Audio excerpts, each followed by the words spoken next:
Hello दोस्तों, कैसे हैं आप लोग। तो मैं आपका दोस्त अरुण फिर आ गया हूँ अपनी एक नई वीडियो के साथ।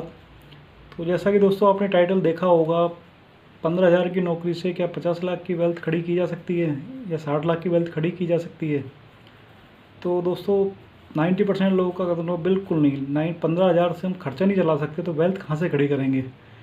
तो दोस्तों मैं आज इसी बारे में आपको पूरा एक बताने वाला हूँ कि किस तरीके से ये सब चीज़ें हो सकती हैं, किस तरीके से चीज़ें होती हैं, कैसे आप कर सकते हो। तो दोस्तों प्लीज़ वीडियो को स्किप करे बिना पूरी वीडियो को देखिएगा कि मैं आपको बताऊँगा और आपको एग्जाम्पल भी बताऊँगा कि कैसे आपको खड़ी करनी है, कैसे आप खड़ी कर सकते हो। तो चलिए दोस्तों, ज़्यादा टाइम ना लेते हुए आज इसी पर डिस्कशन करते हैं कि जनरली 15,000 की सैलरी है, 15,000 की सैलरी में क्या कर सकते हैं। नेचुरली बात है कि बहुत ज़्यादा नहीं कर सकते हो, बट दोस्तों ये सबके पास है। अगर इसका यूज़ किया जाए तो उस 15,000 की सैलरी से भी आप 50 लाख की वेल्थ खड़ी कर सकते हो। किस तरीके से, चलिए दोस्तों डिस्कशन इसी यहीं से शुरू करते हैं। इस डिस्कशन के लिए मैं आपको आज से तकरीबन 15-16 साल पहले लेके चलना चाहूँगा। दोस्तों यही डिस्कशन शायद मेरे कुछ एक दो फ्रेंड्स हैं, वो भी मेरे सब्सक्राइबर हैं, बट अगर वो भी शायद मेरी वीडियो को देख रहे होंगे उनको शायद कुछ गलत लग सकता है, बट फिर भी मैं एग्ज़ाम्पल आपको देना चाहूँगा। दोस्तों इस एग्ज़ाम्पल का आज से तकरीबन 16-17 साल पहले मेरी सैलरी दोस्तों सिर्फ 5,500 रुपये थी। 5,500 रुपये की सैलरी, और उस समय मेरी एज थी तकरीबन 22-23 साल, 23 साल के आसपास। तो दोस्तों अब 5,500 की सैलरी में आप कैसे करोगे। 5,500 की सैलरी में आप कहोगे यार घर का खर्चा नहीं चलता होगा, तो आप तो वेल्थ की बात कर रहे हो कि वेल्थ कैसे बनेगी, कैसे वेल्थ को बनाओगे।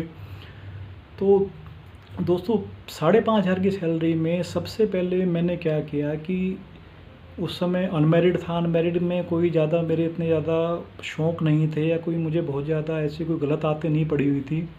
हाँ, सिर्फ एक कमाने की धुन थी कि कमाना है, आगे लाइफ को सेटल करना है, जैसा कि मिडिल क्लास की होती है, सभी का होता है। हालांकि दोस्तों प्राइवेट जो लाइफ है वो कोई सेटल नहीं होती है, सिर्फ एक मन का वहम होता है। बट फिर भी हर बंदा सोचता है कि भाई मुझे कुछ सेटल होना है, मुझे कुछ करना है। तो दोस्तों हम 3 दोस्त थे, 3 दोस्तों में एक काफ़ी रिच था, तो उसकी तो चलो हम बात छोड़ देते हैं। 2 लोग हम, मेरे फादर भी गवर्नमेंट जॉब में थे, एक मेरा फ्रेंड उसके फादर भी गवर्नमेंट जॉब में थे। तो अब दोस्तों हुआ क्या कि जैसे 5,500 की सैलरी थी, तो मैं देखता रहता था कि कहीं अगर मान लो 20 गज़ का प्लॉट मिल रहा है तो पहले चलो 20 गज़ का प्लॉट ले लेता हूँ। किस्तों में 1,000 रुपये की किस्त, महीना की किस्त, 1,500 महीने किस्त। तो इस तरीके से दोस्तों मैंने 20 गज़ 25 गज़ का प्लॉट लेना शुरू किया कि जहाँ पे मुझे पता चला कि भाई 10,000 रुपये देकर यहाँ पे, क्योंकि जनरल होता है ना कि जो आप फ्री होल्ड आपने सुना होगा, तो फ्री होल्ड में बहुत सस्ते रेटों में उस समय जगह जगह मिल जाती थी। तो और वो भी किस्तों में, आप किस्त 10 साल में दे दो, 15 साल में दे दो, 20 साल में पैसे देना, धीरे धीरे करके देना। तो दोस्तों मैंने 20 गज़ का प्लॉट ले लिया। 20 गज़ का प्लॉट फिर वो मैंने 1-2 साल रखा, 1 साल रखा, फिर धीरे धीरे कुछ और सैलरी बढ़ी। सैलरी बढ़ने के साथ वो 20 गज़ का जो प्लॉट लिया हुआ था उसकी भी कॉस्टिंग बढ़ी। तो दोस्तों वो प्लॉट फिर सेल करने के बाद में मैंने जब उस प्लॉट से कुछ पैसा आया, कुछ पैसा मैंने और लिया, फिर मैंने दोस्तों 50 गज़ का प्लॉट लिया। 50 गज़ का प्लॉट लेने के बाद में जनरली, क्योंकि मैं सिर्फ एक सिंपली पोस्ट ग्रेजुएट था, मुझे पता था कि मुझे अपनी एबिलिटीज़ का, मुझे इस बारे में सब पता था कि इन फ्यूचर मेरे पास कोई ऐसी प्रोफेशनल डिग्री नहीं थी कि भाई मैं इन फ्यूचर कोई बहुत ज़्यादा हायर सैलरी पे चला जाऊंगा या ऐसा कुछ हो जाएगा। और ये भी पता था कि भाई इन फ्यूचर आपके खर्चे बढ़ने होते हैं। तो अब दोस्तों धीरे धीरे 50 गज़ का प्लॉट लेने के बाद में, अब उसके बाद मैं धीरे धीरे उसके लिए फिर और किस्त देता रहा। कुछ वहाँ से पैसा जो 25 का प्लॉट सेल किया था वो पैसा आया था। तो इस तरीके से फिर कुछ और साल निकले, और 2-3 साल निकले, मैंने वेट किया। तो दोस्तों वो 50 गज़ जो मैंने प्लॉट लिया था वो दोस्तों तकरीबन मैंने लिया था मेरे ख्याल से 2.5 लाख के आसपास का। तो 50 का प्लॉट धीरे धीरे दोस्तों 3-4 साल बाद वहाँ पे कुछ डेवलपमेंट हुआ, कुछ हुआ, तो वो दोस्तों प्लॉट तकरीबन 4-5 लाख का हो गया। तो उसके बाद जब 4-5 लाख का प्लॉट हुआ तो दोस्तों थोड़ी हिम्मत बढ़ी कि भाई चलो एटलीस्ट 5 लाख का तो अपने पास इंतजाम हो गया है। अब दोस्तों ये होता है ना कि जब आपके पास कुछ इंतजाम होता है तो आप कुछ इंतजाम कर लेते हो। तो अब जॉब में कितनी सैलरी हो गई थी, मेरे ख्याल से उस समय सैलरी बढ़ के 8-8,500 रुपये हो गई थी।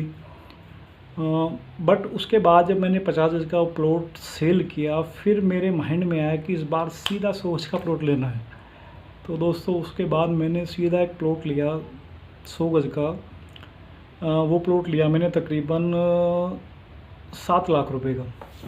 अब 7 लाख रुपए का प्लॉट लेने का मतलब आप समझते हो 8,000 रुपये सैलरी में 7 लाख का प्लॉट लेना, कैसे आप बियर करोगे, कैसे उसको मतलब आप मतलब मैनेज करोगे। बट एक माइंड सेट था कि भाई अभी तो मैं इसको मैनेज कर सकता हूँ, अभी तो मैं जैसे भी है, क्योंकि मेरे बहुत ज़्यादा ऐसे कोई खर्चे नहीं थे। जनरली होता क्या है कि अनमैरिड में आपके बहुत सारे खर्चे होते हैं।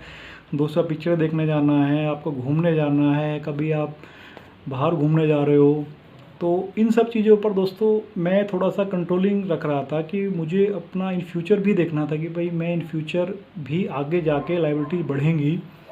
तो खैर दोस्तों कोई बात नहीं, वो प्लॉट किसी तरह से मैंने ले लिया। अब दोस्तों आगे अब हुआ क्या कि जहाँ पे और प्लॉट लिया था वहाँ पर मेट्रो का कुछ टाइम बाद वहाँ पे मेट्रो डिक्लेयर हो गई कि भाई यहाँ पे मेट्रो आनी है। तो अब मेट्रो आने के बाद में दोस्तों वो प्लॉट का रेट एकदम से सडनली हाइक हुआ काफ़ी। तो काफ़ी हाइक होने के बाद में अब जैसे ही प्लॉट का रेट हाइक, तो रेट बढ़ते बढ़ते बढ़ते बढ़ते सडनली 2 गुना 3 गुना 4 गुना तक रेट चला गया। तो दोस्तों जब इस तरीके से रेट बढ़ रहा था तो अब धीरे धीरे मैंने क्या किया कि तो दोस्तों जैसे ही वो रेट 4-5 गुना बढ़ा तो मैंने तुरंत उस प्लॉट को सेल किया। उस प्लॉट को सेल करने के बाद दोस्तों उसकी तकरीबन 40% प्राइस में मैंने फिर दोबारा एक प्लॉट ले लिया। और उस प्लॉट को लेने के बाद 40% के आसपास में थोड़ा सा वहाँ से आउटर एरिया में मैंने प्लॉट लिया। उसके बाद जो पैसा बाकी बचा हुआ था उस प्लॉट से मैंने कंस्ट्रक्शन कराई। कंस्ट्रक्शन कराते कराते दोस्तों तभी मेरी मैरिज भी हो गई थी। तो बट मुझे ये सुकून था कि भाई 25 साल की एज में मैं अपने मकान में दोस्तों पहुंच चुका था। तो अब आप ये देखिए कि जो 5,000 रुपये नौकरी से शुरू किया था और उसके बाद में मैं मतलब 25-26 साल की एज में अपने मकान में चला गया। तकरीबन उसकी कॉस्टिंग भी अराउंड आप ही मान के चलो कि 35 से 36-37 लाख के आसपास हो चुकी थी। तो एक मन में सेटिस्फेक्शन आया कि भाई चलो जो भी मैंने इन फ्यूचर के लिए सोचा था वो सब चीज़ें प्रॉपरली हो रही थी। तो ये दोस्तों मतलब आपको जो बताने का पर्पज़ है, मेरा पर्पज़ ये था कि सिर्फ एक आपके माइंड सेट की बात होती है, आपको माइंड सेट कैसे करना है, सब चीज़ें उसके ऊपर डिपेंड करती हैं। अब दोस्तों जो हमारे मित्र थे आपको उनकी भी थोड़ी सी बताते हैं कि उन्होंने भाई साहब ने क्या किया कि उनके पास किसी भी तरीके से हमारे यहाँ फाइनेंसर आए हुए थे कि भाई कार के लिए। अब उनको थोड़ा सा घूमने फिरने का इन सब चीज़ों का शौक़ बहुत ज़्यादा था। तो उन्होंने भाई साहब ने गाड़ी बुक कराई, नई चमचमाती कार एकदम उन्होंने भाई साहब ने बुक कराई। और बुक कराने के बाद में अब वो भाई साहब गाड़ी लेकर आए। गाड़ी लेकर आने के बाद में काफ़ी लोगों ने वाह कि भाई बहुत एकदम ज़बरदस्त गाड़ी है, बंदा बहुत रिच लग रहा है, काफ़ी पैसा कमा लिया है। बट पैसे का दोस्तों हमें पता था कि बंदा EMI पे लेके आया है। तो मैंने उसको काफ़ी समझाने की कोशिश की, इस तरीके से चलोगे तो इन फ्यूचर दिक्कत रहेगी, क्योंकि वो भी सिंपली पोस्ट ग्रेजुएट था, उसके पास भी ऐसी कोई प्रोफेशनल डिग्री नहीं थी। बट दोस्तों उस सडनली उसका कमेंट क्या था कि भाई लाइफ एक बार मिलती है, लाइफ को एंजॉय करो, इन फ्यूचर देखेंगे, प्लेजर नाउ पेन लेटर। समझते हैं ना कि आज मज़ा ले लेते हैं, इन फ्यूचर जो होगा वो देखा जाएगा। तो जैसी जिसकी इच्छा। तो दोस्तों मैंने भी कुछ नहीं कहा, भाई ठीक है जैसा भी जिसकी इच्छा है। तो दोस्तों भाई साहब ने गाड़ी ली, गाड़ी में काफ़ी इन्जॉय किया, घूमे फिरे, हमें भी घुमाया फिराया काफ़ी, हम भी उनकी गाड़ी में घूमे फिरे, हमने भी उनकी काफ़ी तारीफ़ की। तो अब दोस्तों बात आ गई, उसके बाद उनकी भी शादी हो गई।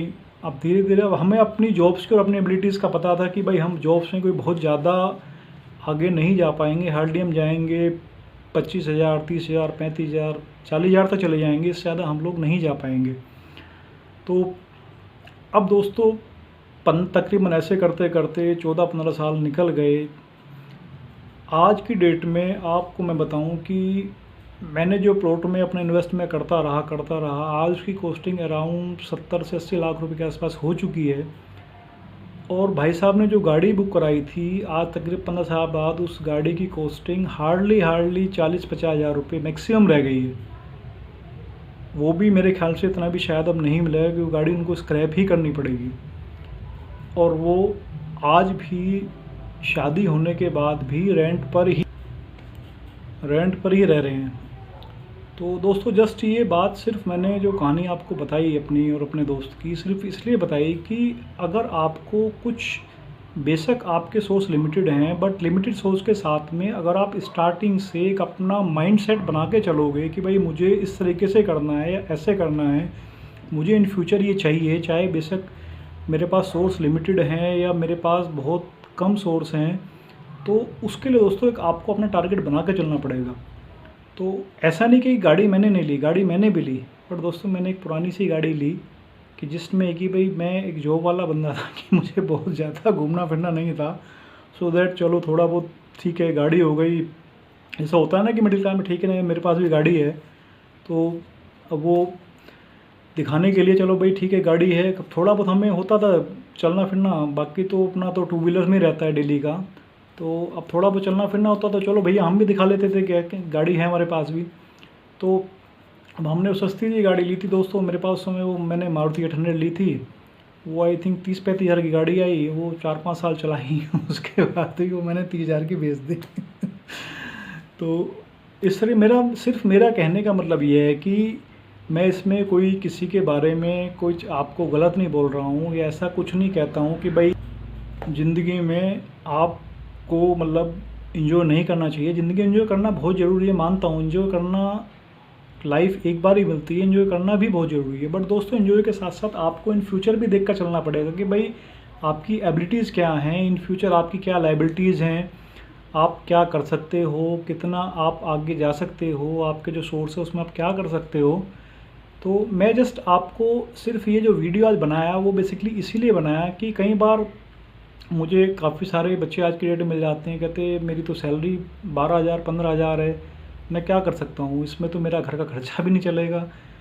दोस्तों रोटी आज भी महंगी नहीं है, महंगा क्या है कि जो हमने और अपने खर्चे बढ़ा लिए ना, सबसे ज़्यादा वो महंगे पड़ते हैं। रोटी अगर आप चेक करेंगे तो रोटी का आज भी, रोटी आपकी थोड़ा बहुत ही डिफरेंस आया है, रोटी आज भी आपकी वहीं की वहीं पर है। तो बस मैं आपसे इतना ही कहना चाहूँगा कि अगर आप थोड़ा सा पॉजिटिव माइंडसेट के साथ में, प्री प्लानिंग के साथ में चलोगे ना दोस्तों, चाहे आपकी एक बहुत छोटी सी या लिमिटेड सोर्स भी है ना, तो उससे आप काफ़ी बड़ा बन सकते हो। तो सबसे बड़ी बात है कि आपका माइंडसेट, जैसा आपका माइंडसेट होगा वैसा ही आप प्रेजेंट करोगे, वैसा ही आपके इन फ्यूचर उस तरीके का ही आप लेकर चलोगे। तो मैं आपसे सिर्फ यही कहूँगा कि दोस्तों आपके प्रेजेंट से ही आपका फ्यूचर जुड़ा हुआ है। अगर आप प्रेजेंट को जैसा लेकर चलोगे, आप फ्यूचर में आपको वैसा ही मिलेगा। वो कहते हैं दोस्तों, बोया पेड़ बबूल का तो फल कहाँ से पाए। तो वही वाली बात है कि अब अगर आप स्टार्टिंग में एक प्रॉपर प्लान लेके चलोगे तो दोस्तों इन फ्यूचर आपको काफ़ी स्ट्रिक्टली रहेगी। अब आज 15 साल के बाद में मैं ये स्टेबल हूँ कि भाई मेरे पास अपना मकान है, मेरे की अपनी वेल्थ बन चुकी है, तो कल को मान लो मुझे, क्योंकि लाइफ अनसर्टेन है कि भाई अगर कुछ हो जाता है, सो दैट आपके बच्चों के पास एक जगह है, आपके मतलब फैमिली थोड़ा सिक्योर है। तो दोस्तों प्लीज़ आपको ये सिर्फ एक मैंने यंगस्टर को बता रहा हूँ कि आप स्टार्टिंग से ही एक अपना प्लान बना के चलिए। चाहे आपकी सैलरी 10,000 है, चाहे आपकी सैलरी 1 लाख है, चाहे आपकी सैलरी 5 लाख है, अगर आप प्लान बनाकर नहीं चलोगे तो इन फ्यूचर आप लॉस में ही रहोगे, चाहे आपकी सैलरी कितनी भी ज़्यादा हो। तो चलिए दोस्तों, वीडियो को ज़्यादा लंबा ना खींचते मैं आपसे यहीं इस वीडियो को समाप्त करते हैं। और वीडियो अगर आपको अच्छा लगा हो तो प्लीज़ वीडियो को लाइक कीजिए, शेयर कीजिए दोस्तों को, और चैनल को सब्सक्राइब कीजिए, तो ताकि मैं आपके लिए और वीडियो इस तरीके की लेकर आता रहूं। धन्यवाद दोस्तों, नमस्कार।